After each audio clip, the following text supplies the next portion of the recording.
Simply this, that you go through the examination and memorize things, but even in the present system, even after you have memorized them and have stood come out with flying colors, yet after a while you will be just like ordinary students. You will have to consult the books for all those formulae which you remembered and memorized by heart after a lot of labor. And without consultation you still cannot be an efficient worker. So why not permit an ordinary student the same method which is implied anyway by every scholar ultimately? So the advice was, do away with this examination system and increase the number of books to be read by the students. On each subject, give a very wide reading list and tell them that you have just to read the books, you have not to remember. Forget about remembering, no stresses. Just go through the book and then the base of knowledge would become so great and so wide, and without stress when you go through these books, the amount they would retain would be much more than they would retain otherwise. Sometimes children who fail repeatedly in examinations can't remember the history stories. They read a novel and they can relate the entire novel to their friends. So he said the only examination would be for a teacher or a tutor to just examine that student had read the books. He would come, I have read that book. So occasionally he will find just a cursory examination, that if the student had read actually or not. If he has read, he would tick in that card on the list that he has read that book. So after that another and another and another and so on, and some practicals. Even those practicals would be without examination. It is reported that the generation of scientists which was produced under this system in Germany outshone every other generation. How far it is correct? This result, I don't know. But I know personally that the basics are sound.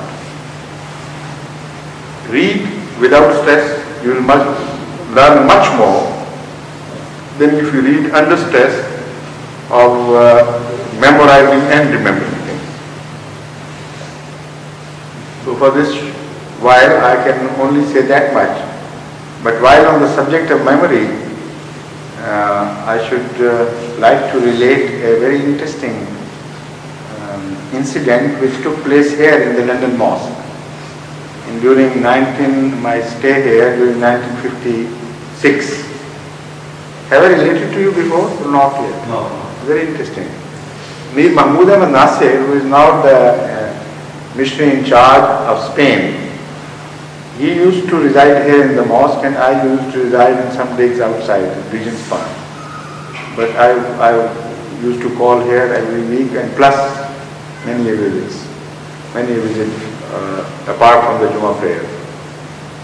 So during those days when Hazrat Muslim Maud was also here, I think it was 55, not 56, 55, and the middle part of the 55.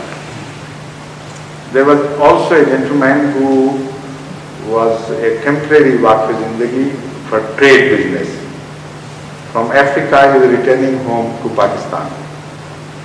So he was also staying, and we used to have good chats with him. It was very interesting.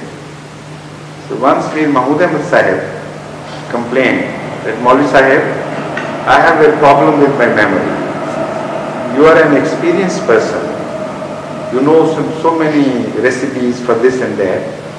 Would you kindly advise me something to improve my memory? So that Maulvi Sahib said, yes, of course, Mia, I can do that. In fact, he said, I have been using a particular prescription from improving memory for the last 32 years, and I know from personal experience that it is very good. So Mir Mahmood Ahmad said, give me the name, what the name is. He said, that I have forgotten. And then he kept on knocking. He had the habit of memorize things, call back a thing. he would knock over his forehead, like this. So he kept on knocking, but the call was not responded to. So there are recipes as well, apart from books. So, Alan, please.